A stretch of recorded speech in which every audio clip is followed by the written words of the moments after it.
అందరికి అందరి కౌన్సిలర్ తో నేను మాట్లాడినాను, వాళ్ళందరికి నేను ఇస్తాను అని చెప్పినాడంట. అందరి కౌన్సిలర్ తో మాట్లాడినంట. 16 మంది నా దగ్గర ఏమో ఉన్నారు, అందరితో మాట్లాడినాను, అందరికి నేను ఇచ్చుకుంటాను 4% లో ఎవరికి ఎంత తీయాలో మీరు నాకు 4% ఇవ్వని అన్నాడంట. ఇంకో విషయం ఏమంటే మనకి కమిషనర్ ఇది మన చైర్మన్ కి ఎంత ఇస్తాం మన వర్క్ కంప్లీట్ అయినప్పుడు? వర్క్ కంప్లీట్ అయినప్పుడు చైర్పర్సన్ కి 2% తీసుకుంటాడు, లేకపోతే లేదంటాడు అంతే. 2% మామూలుగా ఇంతకు ముందు టీడీపీలో 1% ఇస్తుంటే అంతే, 1% అంతే. వైస్ చైర్మన్ కి ఇచ్చేటోళ్ళం కాదు, చైర్మన్ కి ఇస్తుంటే ఆయన ఎవరు ఇచ్చుకుంటుంటో మనకి తెలియదు. చైర్పర్సన్ అంత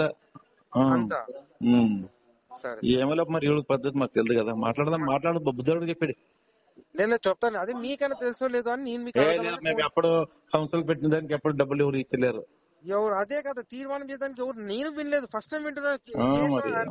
ఆయన రాజేశ్వర్ రెడ్డి చేసేదానికి ఏమంటున్నాడు? రాజేశ్వర్ రెడ్డి ఆయన ఉన్నాడు కదా, ఆయన ఇందు ముందు అట్లా చేస్తున్నారు అంటున్నాడు. నీవేం అడగాలంటే అన్న రఘు ఇచ్చినాడా, మరి ఎవరు ఇచ్చినాడా, చెప్పి ఇచ్చినాడా, డైరెక్ట్ ఇచ్చినాడా, ఎవరు ఇచ్చినారు కొద్దిగా అడగండి చెప్పు. నాకు సబ్జెక్ట్ తెలుసు కాబట్టి నాకు ఫోన్ చేయట్లేదు, సబ్జెక్ట్ తెలియకుండా వాళ్ళకి ఫోన్ చేసి మాట్లాడుతున్నారు. నేనే మాట్లాడతాను, అందరితో మాట్లాడతాను, రాజేశ్వరతో మాట్లాడతాను. ఏమన్నా సబ్జెక్ట్ నాకే తెలుసు, కొత్త కదా, ఏం జరుగుతుందన్నా నాకు చెప్పండి. ఇప్పుడు అందరు ఎవరు ఉన్నారు కౌన్సిలర్ 16 మంది అంటున్నావు కదా, నేను అడుగుతాను ఆయనకి, మనకి క్లారిటీ తెలియాలి కదా.